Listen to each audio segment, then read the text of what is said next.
निमेश और निमिता की शादी होने वाली थी, लेकिन शादी से पहले जो प्री वेडिंग शूट होता है उसके लिए ये दोनों एक ऐसी जगह पे जाते हैं जहां से वापस आने के बाद इन दोनों को प्री वेडिंग शूट के नाम से भी नफरत हो जाती है। आखिर ऐसा तो क्या हुआ था उनके साथ और ये दोनों कौन सी जगह पे गए थे? आइए जानते हैं आगे कहानी में। निमेश और निमिता दोनों ही बचपन से एक साथ एक ही स्कूल में पढ़ते, एक ही क्लास में पढ़ते। जब बड़े हुए तब दोनों एक ही कॉलेज में जाते और दोनों ने एक साथ ग्रेजुएशन कंप्लीट किया। दोनों एक दूसरे के बहुत ही अच्छे बेस्ट फ्रेंड थे, बहुत ही अच्छे। लेकिन समय के साथ उनकी ये दोस्ती प्यार में कब बदल गई दोनों को भी पता नहीं चला। जब इनके रिश्ते के बारे में इनके घर वालों को पता चला तो इनके घर वाले भी इनके रिश्ते को लेकर राजी हो गए। दोनों बड़े खुश थे। इन दोनों की बड़ी धामधूम से सगाई करवा दी गई। सगाई के बाद एक अच्छा सा मुहूर्त देखकर दोनों की शादी की तारीख भी तय कर दी गई। दोनों परिवार बहुत ही खुश थे और उनसे ज्यादा खुश थे निमेश और निमिता। जब शादी के पहले और एक चीज आती है, प्री वेडिंग शूट। तो उसके लिए प्री वेडिंग शूट के लिए कौन सी जगह पे जाना है ये सारी चीजें सब साथ में बैठ के डिसाइड कर रहे थे। दो लोकेशन सिलेक्ट की।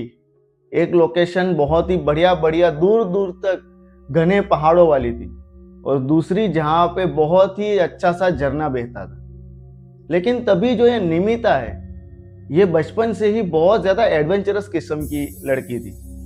जंगलों में जाना, जंगलों में कैंपिंग करना, बड़े समंदर में दूर दूर तक तैरना, ऐसी एडवेंचरस चीजें करना इसे बहुत ज्यादा पसंद था। बहुत ही ज्यादा खुरापाती थी। तभी इसके मन में एक ऐसी जगह का ख्याल आता है जिसे सुनकर हर कोई चौंक गया। निमिता ने कहा कि हम हमारी प्री वेडिंग शूट के लिए एक अलग जगह भी डिसाइड करते हैं, कुछ अलग लगेगा, कुछ यूनिक लगेगा। उसने जब सबने पूछा कौन सी जगह, तब निमिता बताती है उसके घर के पास वाला कब्रिस्तान। ये सुनकर निमेश भी डर जाता है और दोनों के घर वालों भी डर जाते हैं कि ये कैसी जगह तुमने बोल दी। लेकिन निमिता जिद्दी किस्म की लड़की थी। उसकी जिद के आगे सबको झुकना पड़ा। 2 दिन बाद निमिता के घर के पास वाले कब्रिस्तान में सब फोटोशूट करने के लिए पहुंचते हैं।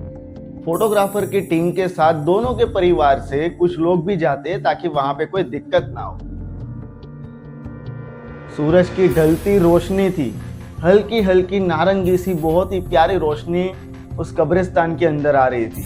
उसी रोशनी में फोटोशूट स्टार्ट किया गया। दोनों को फोटोग्राफर जैसे बोलते वैसे पोज वो दोनों देते। फोटोग्राफर फोटोज क्लिक करता। बहुत ही अच्छा जा रहा था। जब पूरा फोटो सेशन खत्म हुआ तब फोटोग्राफर ने कहा एक लास्ट फोटो लेते हैं, इशारा करते हुए कहा कि ये कब्र के पास, यहाँ पे बहुत ही बढ़िया रोशनी आ रही है। लेकिन फोटो सिर्फ निमिता के लिए गए।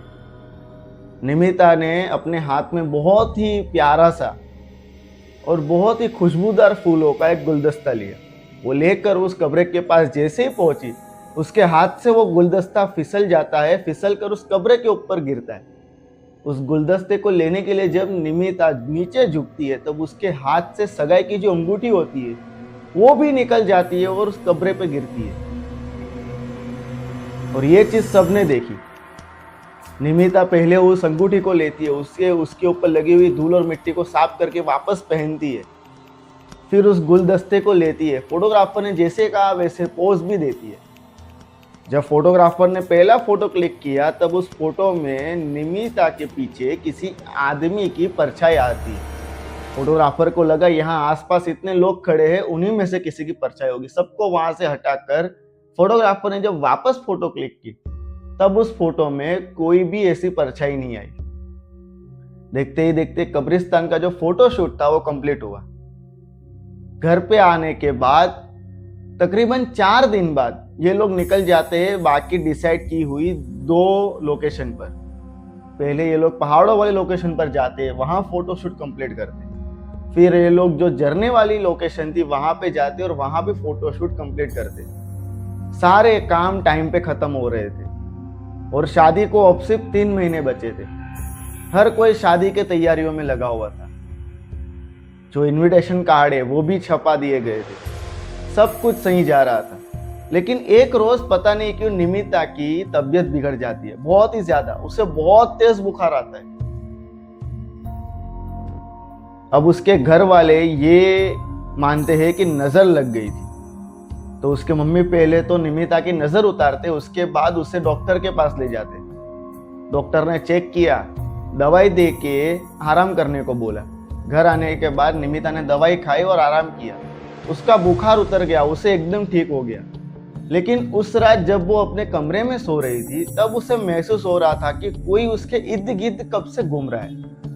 जब उसने उठकर देखा अपने कमरे को सही से, तब उसके कमरे में उसके अलावा कोई नहीं था। उस रात निमिता सो जाती है। दूसरे दिन सुबह निमिता के भाभी ने बहुत ही बढ़िया नाश्ता बनाया था। तब अचानक निमिता अपने कमरे से बाहर निकलती है और फ्रेश हुए बगैर ही, मुंह धोए बगैर ही नाश्ता करने बैठ जाती है और बड़ी अजीब तरीके से दोनों हाथों से खाना खा रही है। दोनों हाथों से इतने अजीब तरीके से वो खाना खा रही थी। उसे यूं खाता हुआ देख निमिता के भाभी सिर्फ इतना कहते हैं कि थोड़ा आराम से खाओ। तभी निमिता मर्द की आवाज में बोलती है और गुस्से में बोलती है कि मुझे खाने में टोकना मत, वरना अच्छा नहीं होगा। उसकी यह बात सुनकर बाकी सारे घर वाले डर जाते कि ये क्या। अचानक पूरे घर का खाना खा के निमिता वापस अपने कमरे में चली जाती है। उस दिन के बाद उस घर में ये दिक्कतें और भी ज्यादा बढ़ गई। कभी निमिता दुल्हन की तरह सजकर आईने के सामने घंटों घंटों खड़ी रहती, कभी पूरे घर में एक कोने से दूसरे कोने बस चक्कर काटती रहती, किसी से कुछ बात नहीं करती, किसी के सामने नहीं देखती। कभी अपने कमरे में एक कोने में बैठ के किसी से बातें किया करती, कभी पागलों की तरह बिहेव करती, कभी चीखती, कभी चिल्लाती। दिन ब दिन उसकी तबीयत बिगड़ती जाती। शादी को सिर्फ 1 महीना बाकी रह गया था और आए दिन घर में ये सारी चीजें होने लगती। कभी निमिता रात को चिल्लाकर अपने घर से बाहर निकल जाती और कहां चली जाती किसी को पता नहीं चलता। सब ढूंढने भी जाते, लेकिन फिर निमिता अपने आप घर में वापस आ जाती। देखते ही देखते ये सारी बात निमेश को और निमेश के घर वालों को भी पता चलती है। वो सब निमिता के घर आते। निमिता को देखते तो एकदम मरी हुई हालत में दिख रही थी। आंखों के नीचे काले काले ऐसे घेरे बने हुए थे, एकदम सूख चुकी थी। उसको खाना दो तो कुछ खा नहीं रही थी, और अगर खाती तो बहुत ज्यादा खा लेती। पानी पीती तो पानी बहुत ज्यादा पीती, ऐसी सारी चीजें करती। निमेश के दादाजी एक तंत्र मंत्र के अच्छे जानकार थे। उन्होंने कहा कि तुम लोग जो कब्रिस्तान में गए थे ना, ये वहीं की गलती है। ये सब वही बात कर रहे थे, तभी निमेश को एक बात याद आती है। वो फटाफट जाता है, उसी कब्रिस्तान के अंदर जाता है जहां पे उन्होंने पहले फोटोशूट किया था। वहां पे जाते हैं तो एक बूढ़ा आदमी कब्र के आसपास साफ सफाई कर रहा था। निमेश उसके पास जाके सारी बात बताता है। तब वो बूढ़ा आदमी बोलता है कि सबसे पहली बात तो शादी के पहले के दिनों में कभी भी ऐसी जगहों पे जाना नहीं चाहिए, और दूसरी बात, कौन सी कब्र के पास तुमने आखिरी बार फोटो खींचा था। निमेश ले जाता है। तब वो दादाजी कहते हैं कि इस कब्र के अंदर एक ऐसा लड़का दफन है जिसकी शादी से पहले ही 1 हफ्ते पहले एक रोड एक्सीडेंट में उसकी मौत हो जाती है।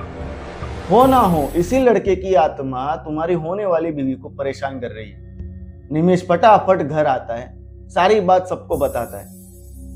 निमेश के दादाजी कहते हैं मुझे एक कलश दो, गंगा जल दो, लाल कपड़ा और मौली धागा दो। सारी कुछ चीजें उनके हाथ में देते। हाथ में गंगा जल लेके निमेश के दादाजी कुछ मंत्रोच्चार करके उस गंगा जल को जोर से निमिता के ऊपर छिड़कते। अचानक निमिता के अंदर से काले कलर का धुआं उठता है और वो सारा धुआं कलश के अंदर आता है। जैसे ही कलश के अंदर आता है, ऊपर लाल कलर का कपड़ा रखते, आसपास मौली धागा बांधते। और निमेश को साथ में ले जाते और कहते हैं कि मुझे उस कब्र के पास ले जाओ। वो लोग वहां पे जाते, उस कब्र के ऊपर उस कलश को रखते, कुछ फूल रखते, दिया जलाते, और पता नहीं निमेश के दादाजी क्या मन में अपना कुछ रिचुअल कर रहे थे।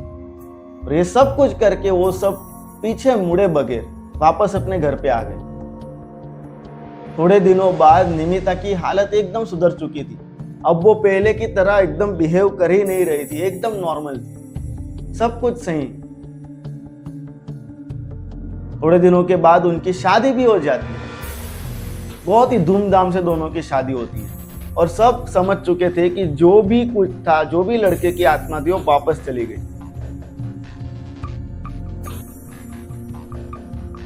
और इस घटना के बाद कभी भी निमिता ने ऐसी बेवकूफ़ी भरी गलती नहीं की कि जिसकी वजह से उसे और उसके परिवार को कोई भी दिक्कत हो।